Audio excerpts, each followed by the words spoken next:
Okay, can you hear me? Actually, you had a question of how to implement. And before I start my presentation, I will actually say I don't know what happened since I became a CEO, because normally I'm a designer, and I'm doing design, I'm creating design, I'm working with design, and that has been my passion all time. But I'll say I'm looking around. I know a lot of people here. There's sitting one there called Søren. He's one hell of a designer. He just, when he do the first sketch, he gets a very simple task for himself. He's very good at simulating, but the task is so simple, so normally he doesn't know that he needs it. He just succeeds. We have a guy like that, Martin, it's the same. Working with him for a long time. The reason why I'm telling you this is because what is it that brings one designer to make the first sketch right? It's definitely not simulation. It's definitely not some kind of testing on. It's something in his stomach that doesn't know how to do these things. We just looked about change, but a lot of these change comes afterwards we have drawn something. So how do we actually teach some of the students to draw the right thing?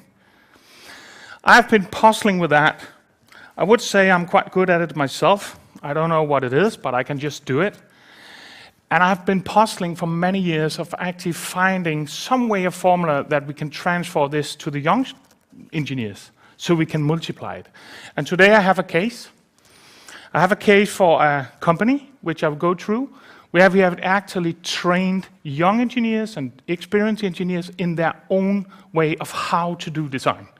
And I want to show some of the results and also some of the problems that they have been working with. So the company is called Dr. Schneider. They are around 3,600 employees. They're doing a lot of technical stuff, mostly plastic, inside automotive cars. And as they say, they're making the car the best place in the world. I can then say my Volvo is rattling a little bit, so sometimes it's not a good place to be in. But they are very, very good at what they're doing. This is what they want. They want to have outstanding quality, reliability. This is just every engineer can write under that. Of course, we want a reliable, cost-effective, good solution, faster and more smart. That's the specification for everything. This is their customers. They have a long list of customers, and they are extremely demanding. They're demanding on time and speed, quality, cost. It's a quite hard game to be in. Don't be late. They're doing some small ventilations in this car. Don't be late. It's not a good thing for them as an organization to be late in such a project. When we then look, when we started working with these guys, we looked into their issues. What is their issues? Of course, you could say that cost of quality competition, time to market, customized products, zero defects, first sample. When we say zero defects, first sample, what they mean is that their time to market is so squeezed that they stop producing prototypes. Some of us here, imagine having a situation where zero prototypes is allowed, and then zero defects afterwards. It's a little, can we do that? But they are becoming to a state where this is actually what they need to do, because they are so much in a competition game that if they can do that, things are going to another company. Inside, they have innovation height problems. No doubt. Do something very fast with zero defects. Do the same as last time. don't jeopardize anything. So of course they have innovation problem. Development cycles, they're doing a lot of cycles, a lot of iterations. Normally we don't see that as a problem, but as the mean and the lever to actually reach us. But they don't have the time to all these cycles. Just practical, it's not possible with these cycles anymore. So it's a problem for them. Trial and error problem solving. Quality variation, things are changing all the time. Narrow component tolerances and reuse surprises. Reuse surprises is the last time that even then they standardize something which works, then suddenly it doesn't work. So they're coming into all these iterations. I have one. When we started with this company, I showed this last year, but when we investigated thousands of components in this company, and what we could see is that the critical surface area, it's a very simple picture. We just painted all the critical surface area, and it's defined in a way, so if you have a tolerance setting, which is more than what the actually capability of the process can handle, we call it critical. We don't look at functionality. We just look at the geometry, and what we found is that a third of the percentage of the component is critical surfaces. It brings a lot of effort into production to control all these things and ramp up issues. This is a list. I'll not go through it today, but as Thomas was talking about, we have something called a predictability index or design weakness index, and what we talk about is actually, is the foundation of the geometry, is it optimal with respect to actually how it's functioning? I'll not come into that. But what we found out, and this is general, we have investigated defense, automotive.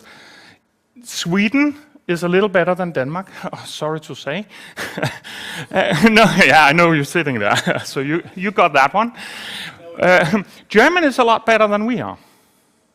These guys are very good at what they're doing. So in general, we find 10 to 20 geometrically mistakes on each component. That's a lot. And we find that, in general, all over when we start measuring. And of course, very large effort on many and changing issues. This is what they discover. And a lot of cost-saving potential, which is not actually utilized.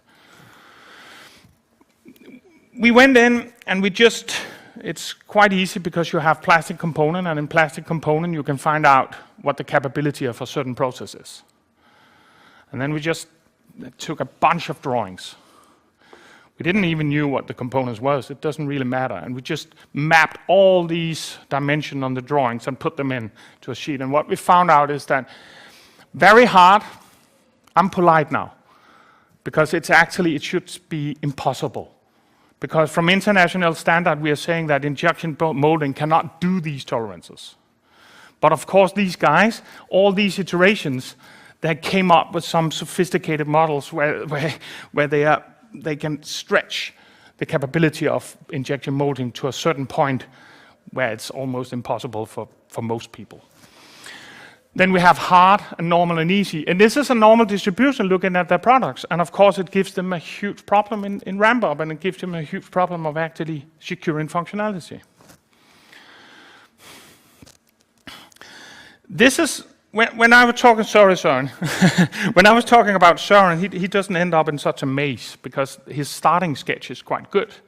That means that he doesn't need to run around in all different matters. You were talking about change, where you were saying change. This is the same. When you have a very complex product, which is starting from the first sketch, you suddenly come up in these endless loops, and then you stop here. And in the end, when you're out of the maze, you say to yourself, don't ever touch it again. Because now it works, and I don't know why. Just don't touch it. And then we take that, and we standardize it, and we put it into a new product, and we start running in a maze again. So this is not the way to standardize. We need to actually be sure that when we are standardizing, we are not standardizing complicated things. We should standardize beautiful things or good design. Okay, this is we looked at that time consumption. Of course, it's a little primitive but if we take on the x-axis here, I distinguish between creating design, making the first sketch, making the first design and creating it, and then analyzing and testing design. These are two opposite. And then we have on the other one, we have trial and error based workflow and right first time based workflow. This is, when we talk with these guys, this is normally how it looks. Are you finished with the design? Yes? Okay, let's start calculating on that one. Yeah, but what if it's wrong? Maybe I need a week more. No. Let's take it and start doing a prototype so we see the result now. This is how they're working. A lot of effort on the right side, a little effort in the left side, and almost no right first time mindset. I've been tickling with getting this to the board level in the companies because I think it deserves to stay there or be there because it's so important for the company and all the numbers they are producing. Profit and turnover. Actually, in Dr. Schneider, the CEO and the board and the R&D chief was actually launching a program where the focus should now be the engineers. The developers, not analytics, not processes, the engineers and what they do. This is a good picture. I promise him not to show it, but I do it. Oh, he's okay with it. But he's now creating design. The CEO of a 3,800 employees company. It was very nice to see. The focus is on the developers, both technicians. In this company, there's a lot of developers who don't have a very large education. They just have it in their stomach. It's like technician, they can just do it. They're actually extremely fast. They don't know about processes. We had a team. The first time I saw it, there were 2 guys, and I asked them, okay, you're now doing the architecture phase. How long is that? A week. Okay, a week. And how long is your total program project? 3 months. And we'll ramp up. I said, okay, how can you ramp up in 3 months to 0 defects? But they could actually do it, but they wanted to go even lower on this project. So these are the developers, and here they are sitting designing. So if we look at the objective for the training program, we wanted to actually bring ourselves in that situation. A lot of focus on how to create design, and a little focus securing that what we have created is okay. So we wanted to shift, and actually the white arrow there was actually the focus. We were starting talking with this customer about doing process work, controlling the designer, setting up KPIs, and they said, stop that. Just train the engineers, and let's see what happens. That is the starting point for this program. Okay, we set up a 3-year program, and the first guiding star was lifting, create, design skills. We call it create design. We wanted to lift these skills. And when we looked into this, also the university, and who has been actually educated in how to design? When we looked in the German university, and I don't know in Sweden, but when we look in these years, we can see a lot of tools making testing an analytical approach on design. That is not making design. So we've actually found a blind spot that even on the university, we didn't have that education. So of course we needed to lift the skills of the engineers. How should they know?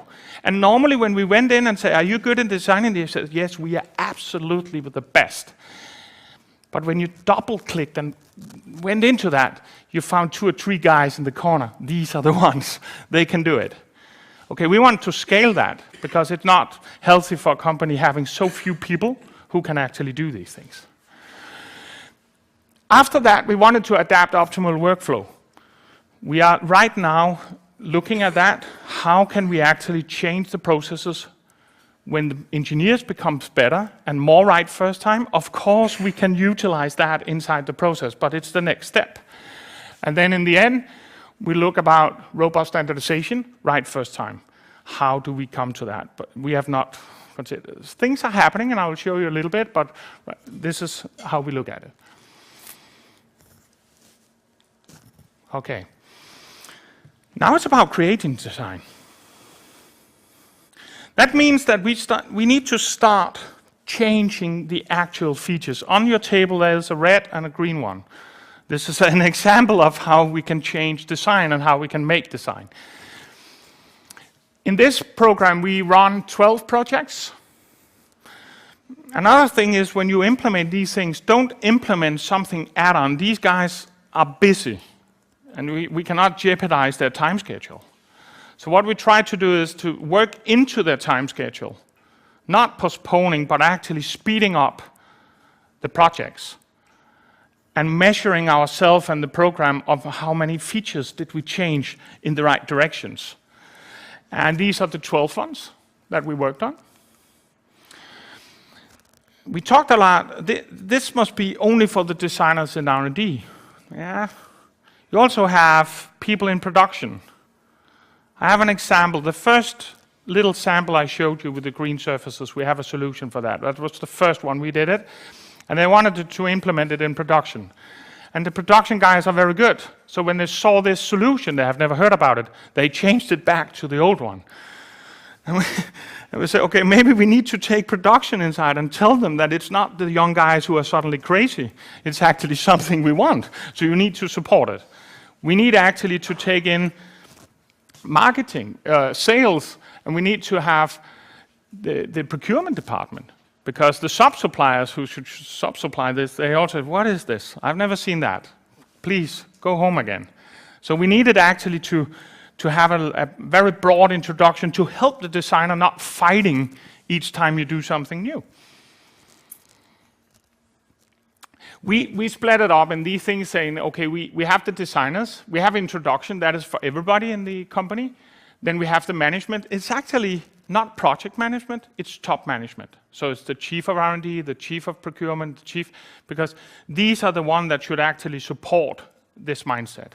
Project management, today project management is not really into how to design. They're more into when to design. And so we don't need to touch these too much.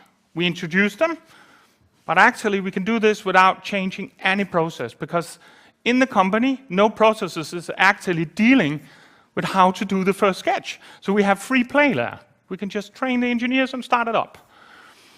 Then we have 3 levels. We have component, meaning that we train the engineers in how to do components, training engineers in how to do products, and training engineer how to standardize between the products. These are the levels. This is just very fast. We set up a program for, I think it was 11? Around 300 people, something like that. And we had different departments there. They're very silo-oriented. One department, one car manufacturer, BMW, Volkswagen. And they need to be that because it's so focused on 100% customization in the car. So they need to have this silo. And we talked about, should we try to break down this silo? And no, we don't want. We want to have standardization in silos. That was what we want to have, because breaking down the silos, we didn't have customer focus. So we want to have silo focus, which by means of how we're doing design, made standardization. Instead of trying to do one department, which was standardization. And now you can try to make all the other ones do it what you want. We didn't believe that. So we took it the other way around. This is the first results that the people in the designers and the top management believed themselves. We had one exercise where we spoke them openly and say, okay, now you have looked at the projects you have been doing, you have been looking at the design. What is the impact? What is the impact and how? And then, of course, we grouped them in different, they said it at a lot of different ways, but we tried to group them as objective. They find higher quality, reduced cost, and faster development. They have listened to the teacher. No. And actually, we looked into the process concept development, prototype development, series development, industrialization, series production, and aftermarket, because it's the total company. And they can see that, and what we're talking about, remember that, what we're talking about is small surfaces on the first sketch on the engineering drawing. We are not talking about anything complicated here. And it has a huge impact on the total company and how it's actually performing. This is the example I showed you last year. It's actually out running now. That's the good thing about such a company. They have very, very fast iteration. So when you start implementing something, they just do it. And they bring it to the market. So now this is running in the market. Normally they have 4 or 5 iterations. Bringing one, they had 2 on this one. They didn't believe that the overlap should be as big as we have specified. So they say, oh, let's do it a little less. And then they had some clearance and they needed to adjust it. It was not a big thing, but it's in the market now. This is general on the component that has been worked through with the designers who has actually grabbed this. Some of designers are very, no, don't let a Danish company come and teach our German how to design. But when they come out of the session and are actually working with it, they say, this is not like another toolbox. It's like doing finite element. Of course I should have some finite element to understand the structure of a piece. Of course I should have some design knowledge of understanding how to do the first sketch, or just be a talent. But that is not, the young cannot use that. Wait 15 years and you're a good designer. It's not a good thing for the young designers to do. So actually this is, and we see a lot of examples right now coming out of the different projects. There's definitely one department which is totally ahead on the other one, and there's a very strong management there. But we will copy that into all the silos next year. And we see the components are changing, and they are not doing any reports. They are not doing any, we are not controlling anything. We will do that next year.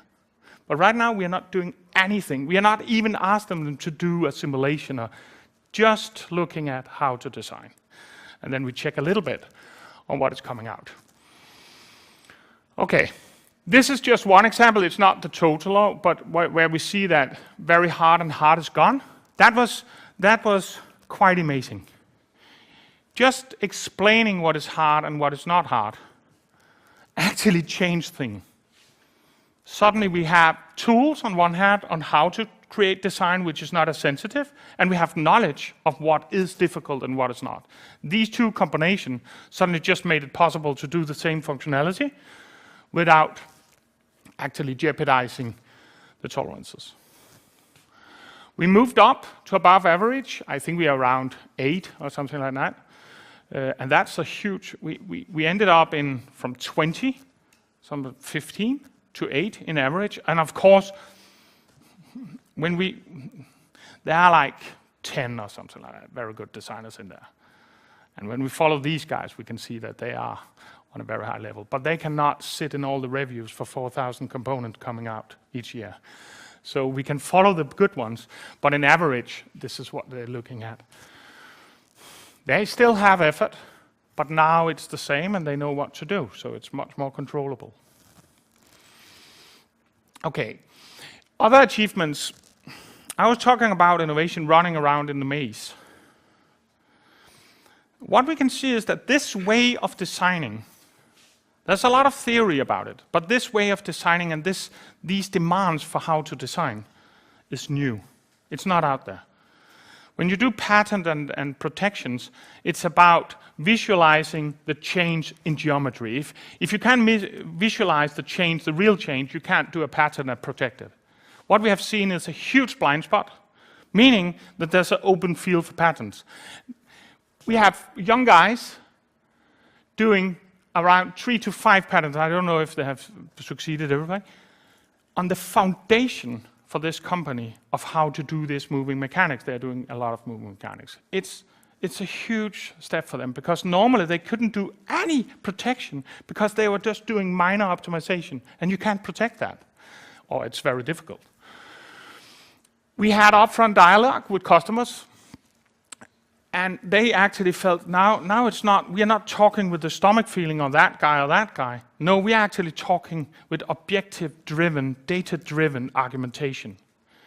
So suddenly we had an example of one company changing a product from one side to another side because we could pinpoint all the weaknesses. And it's a very strong position, but because it gives a better product for the end customer, and it's an easier product to produce. It's simply a minor task. And hopefully they will take the same price. We have not been into that. Upfront dialogue with customers, as I said, standardization. What we see now is that standardization is beginning. Because now suddenly there is a way of working. And we start seeing patterns. Even on different products, we see patterns on how to actually make the right design. And instead of having a process of how to do it, we can standardize these methods. So we don't standardize component. That is not possible for these, because the car manufacturer doesn't care. He needs new ones each time and new functionality. But we standardize the way we do it. And we can see that is coming and coming to life now. And then new functionality have been developed. And we had one customer with a guy said, they connected innovative and ambition level. Because so fast, high innovation level, high ambition level, and then still having it right first time, it's not what they are used to. They are used to suppliers saying, no, we don't dare to go that route, we have experience, and we know that this works and this doesn't work, so please do the same as you did last time. And the car manufacturer doesn't respect that. Areas going forward is actually, we have talked about utilizing production capability. Right now we have moved, so it's not that difficult to produce. But maybe we should change product specification. So it's as difficult, but just better. Instead of making it easy, let's make it as hard, but better. It's better for competition, because they can do it. Optimizing balance between creating design and analyze, that's about processes. How do we optimize that? We are talking with the company right now. And then optimizing the same, as I said, component, product, and portfolio standardization rules. How do we bring this in? And still, again, we want to do it in silos. We don't want to work like that. We want to do it in silos, but still having some natural way of working that actually brings up modularization from a component level. Yeah, that's it.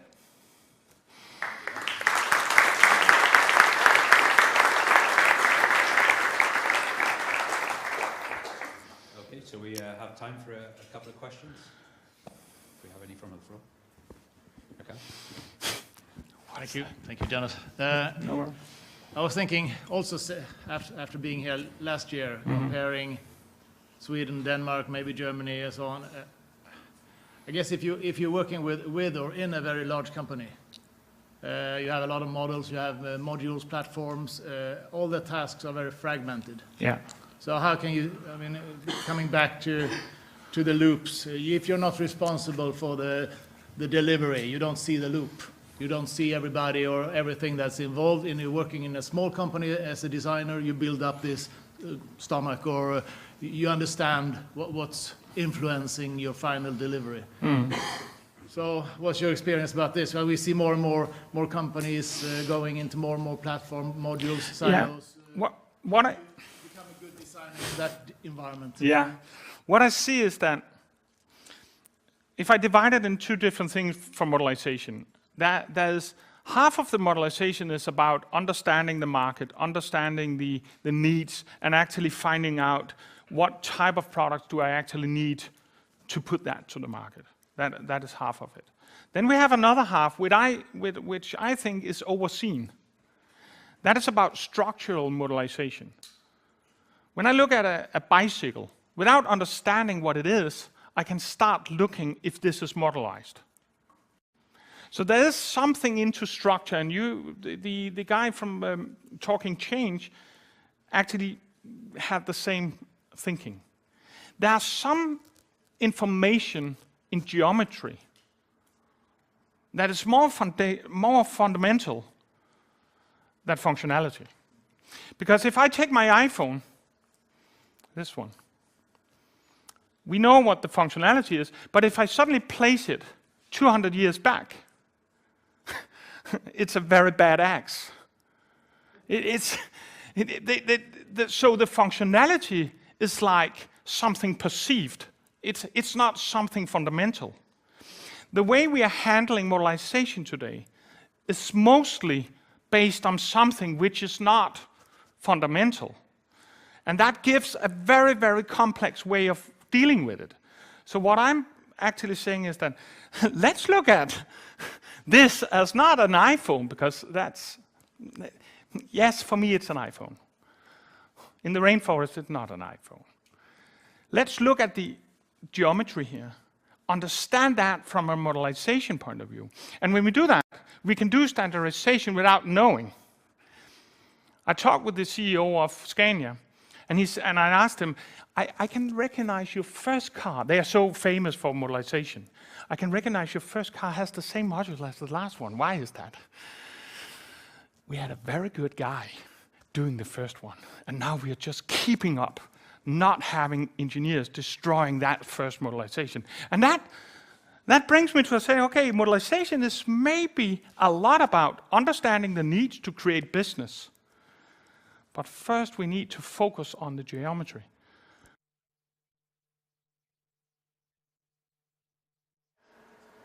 Any more questions?